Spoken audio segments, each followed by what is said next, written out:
Yeah, we're going to go from talking about basketball and baseball earlier. and baseball earlier to talking about what the gospel mission, the Great Commission, actually can mean for families. We're going to welcome Hillary Allen, who is a former public relations professional, is a wife and mother of 2 children.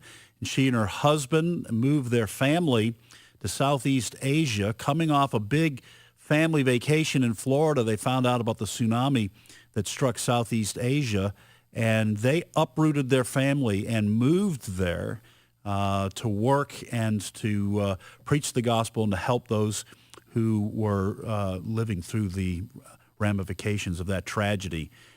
Hillary, welcome to the program. Thank you so much for having me. Well, you've written a book called Sent. One word, that's it, in big orange letters. Here's the tagline: How One Ordinary Family Traded the American Dream for God's Greater Purpose. This is quite a story about what your family went through. Why don't you kind of tell us who you guys are, and you have, I think, 2 children, right? At the time, a freshman in high school and a 5th grader. Is that true? That's right. Well, we were very different people then. So do you want me to tell you about who we were then or who Sure. we are now? Sure. Do both. At the time, we did have a son who's, we still do, but he was 14 and our daughter was 11 when we moved to Southeast Asia. Prior to our move, my husband was an IT executive at a large software company, one of the best companies to work for in the world. I was a part-time teacher assistant at my daughter's elementary school, and we were living kind of the quintessential American dream. Well, and what does that mean? It means my husband had career success at a very stable and solid company. We had built our dream home in a upscale subdivision. Our kids were involved in meaningful activities outside of school. They were successful in school. We were involved in our church. We had wonderful vacations. We had all the things that American culture tells you gives you security and success. And where we all living, Hillary? In Chapel Hill, North Carolina. Home of UNC. And yes, although we are Duke fans. Sorry about that. Okay, yes. Home to UNC, but, I can see why you would leave and want to go to the mission field. If you're a Duke fan living in Chapel Hill, the persecution is unbearable. Well, Yeah, you do what you got to do. Anyway, Hillary Allen, A-L-A-N, joining us. The book is about her and her family's life. As Ed mentioned, it's called Sent. The book is called Sent. It's published by Waterbook, available in bookstores everywhere. So what happened in 2004? You were on a family vacation, and what happened? Yes, we were driving down to Florida to go swim with manatees, and we had some car trouble along the way, so we had to stop at a dealership to have that taken care of. And while we were waiting for our car to be fixed, we saw the first images of the 2004 Asian tsunami on TV. And to be perfectly honest, our initial reaction was, oh, wow, that looks really bad. And then they told us our car was ready, and we thought, great, let's go on vacation. And we never gave it another thought. And a few weeks after that, we were at a prayer meeting at our church, and our pastor had previously worked in Southeast Asia, and so he had spent some time on the ground right after the tsunami unintentionally was in that part of the world when this happened to find out what the needs were and how our church could get involved.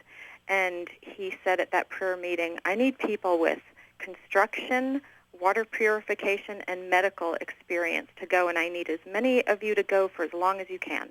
And my husband didn't have experience in any of those areas, but he just felt like God was calling him to go forward. And so he said, I don't meet any of your qualifications, but I feel like I'm supposed to go. So they took down his information, kind of scratching their heads like, okay, an IT executive. Thank you very much. Mm-hmm. Have a seat.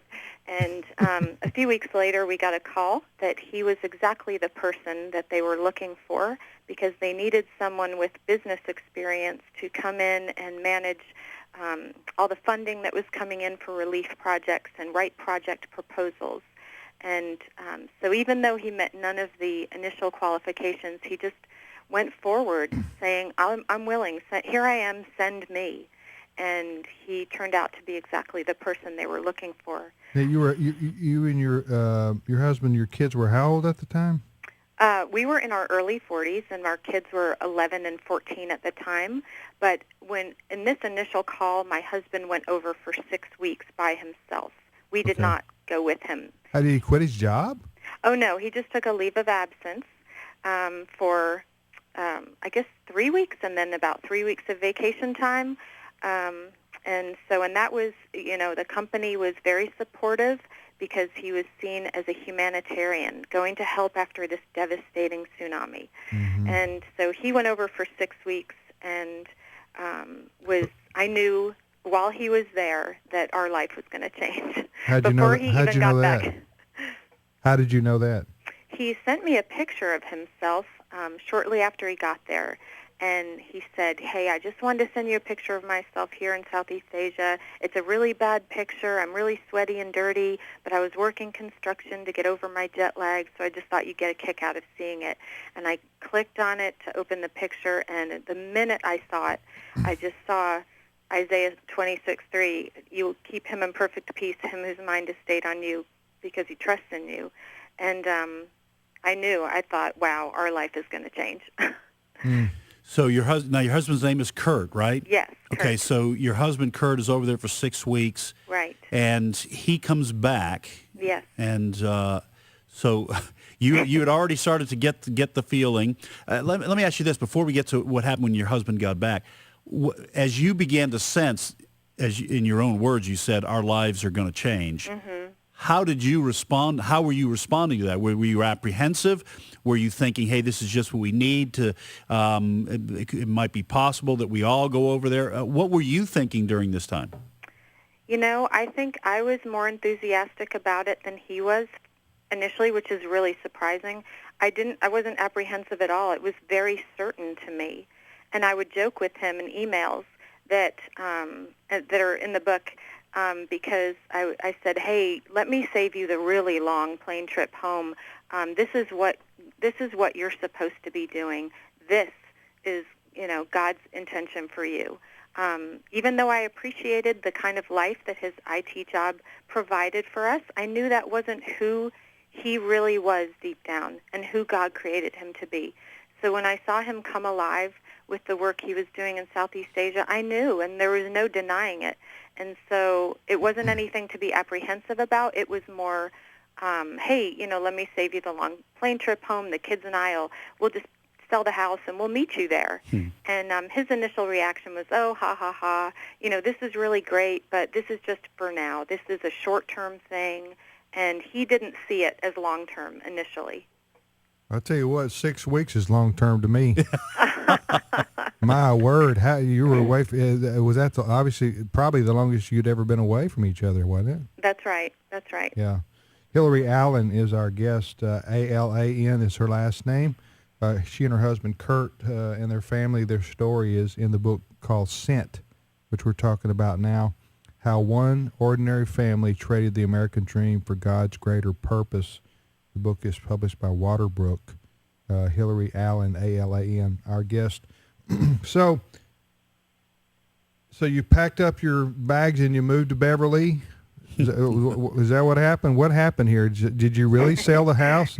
Well, after he got back, or I should say before he left, the folks on the ground asked him to write a job description for the job he had been doing because he was such a valuable part of the team. They said, "When you leave, we need to replace you." So he wrote a job description to replace himself, not realizing that a year later he would fill that position. And so they did ask him to come back and bring us with him. But his initial reaction was, "This is not a good place for a family. There's already too many people here, and they're overwhelmed by the enormity of what's going on." And so he came back to the States, and he came home on a Saturday, and on Sunday we went to church, and Monday he drove up to his office and pulled up in his reserved parking space and just was overwhelmed with, this life does not fit anymore. And he ended up going up a back staircase up to his office and closing the door. It was very overwhelming to him. And so we sought counsel from our pastor, from others, and just to make sure he wasn't making an emotional response after all he had been through, and also some really bad jet lag. Right. And we decided that, God wanted the four of us to go back. And so he sent a text to the team leader on the ground and said, excuse me, hey, if you were serious, I'd like to talk to you about coming back with my family. And the team leader said, Kurt, that's an answer to prayer. How soon can you get here? What about the kids? They were so, I was amazed. Our son said, well, I have two questions. Number one, would I be homeschooled if we moved there? Because that would be really cool. And the second question I have is, Dad, can I help you with your work there? And we said yes and yes to both of those questions. And he said, okay, he was on board.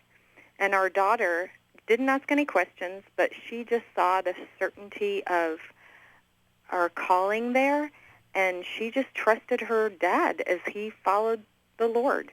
And so she was very willing and just immediate obedience. Can you tell us where it is? No, I don't name the specific location. I just Southeast Asia. Okay. Go ahead, Dad. But it was and is, I'm assuming still, one of the most densely populated Muslim provinces in the world. That is something that you were able to reveal. So you talk about culture shock.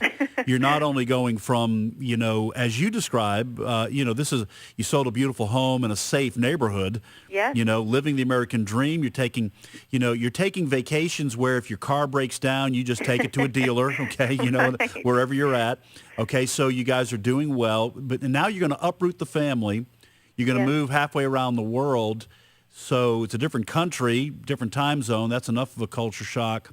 But it's also Muslim. Mm-hmm. Okay, so I am certainly sympathetic to some of the first thoughts your husband had in terms of, because you look at what's happening around the world to Christians in Muslim areas. Yes. I would be concerned too. So, walk us through, maybe you had no culture shock. I don't know. Maybe this is a seamless transition. But walk us through what happens. You get off the plane and, you're now in an area where instead of the radio talking about the Final Four, you're listening 5 times a day to the call to prayer in Arabic, I guess. Yes. In fact, our initial home there was right next door to a mosque. So we heard that call to prayer loud and clear every day, 5 times a day. And make no mistake, we went through a lot of culture shock, which is a very normal thing to go through when you change cultures.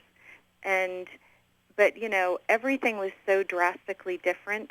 It was so incredibly hot all day, every day, day after day. It was my daughter and I had to cover our heads and wear long sleeves and long pants every time we left our house. So you just learned to deal with the feeling of constantly sweating because there was no getting away from it. We didn't always have consistent electricity. We didn't always have running water. The food was radically different. The first time I went in a grocery store, I saw a complete aisle of nothing but bug spray. Another aisle had nothing but cooking oil. And I thought, where's the food? How am I going to feed my family? But it's just an adjustment process, and it's a normal thing to go through. And it's amusing almost, because as God just squeezes those things out of you that you realize you're so uptight about, you develop a very laid-back personality, for one thing, but also you start to realize, wow, this actually feels like home now, and how weird, because it was so strange at first and so different. As far as living in a strict Muslim province, I had the same fears that probably anyone in America who's a white Christian Westerner would have. How are they going to feel about us? How will they receive us? But my perspective about Muslims completely changed through relationship, because they invited us into their lives and made us a part of their community and welcomed us like family. So we had a wonderful experience with the people were so hospitable and welcoming to us. It was absolutely wonderful. And they knew that, we weren't Muslim, but they really appreciated the way we respected their culture by my daughter and I covering.